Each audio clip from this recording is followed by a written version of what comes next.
Ashama Akamulta Godina Lubabor Ana Alle Ganda Agalo Zonio Madidu Bakka Hadda Bakka Misoma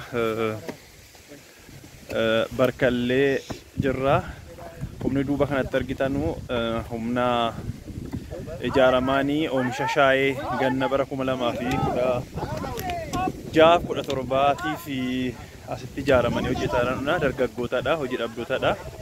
Gam tokkoon shaayeen carraa hojii uumaa, gam biraatiin egaa doolaara fidaa. Egaa addunyaa kanarraa bishaanitti aansee kan dhugamu shaayee akka ta'e hin beekama. Shaayeen mana waraanaatti dhaabbilee gurguddaa addunyaa kana hunda keessatti kan dhugamudha. Dargaggoonni kun yeroo isaanii akka kanatti xiiqiidhaan kutannoodhaan oomishan waliin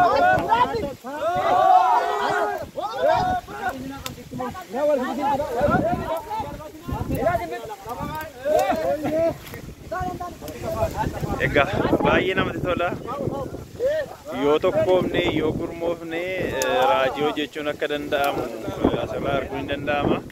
Kanaaf kun waggaa 2-3 booddee maal ta'a jedhanii tilmaamuun nama rakkisu. Guyyaa 2-3 booddee bakka kanatti maashinoonni kilaasteraan oomishuudhaaf tiraakteriin doozeriin hin gala. Kanaaf qonni kun qonna makaanaayizeeshinii ta'a.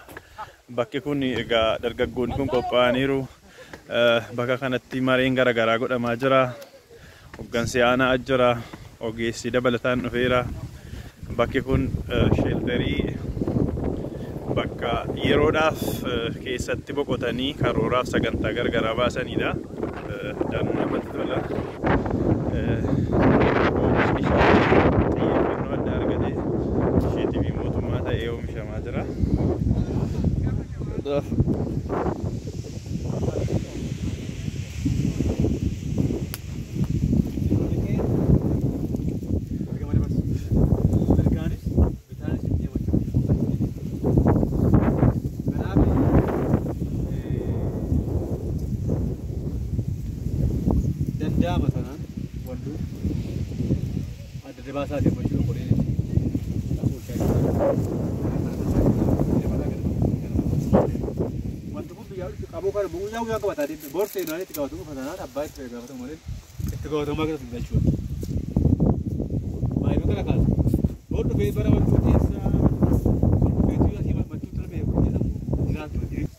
Akarama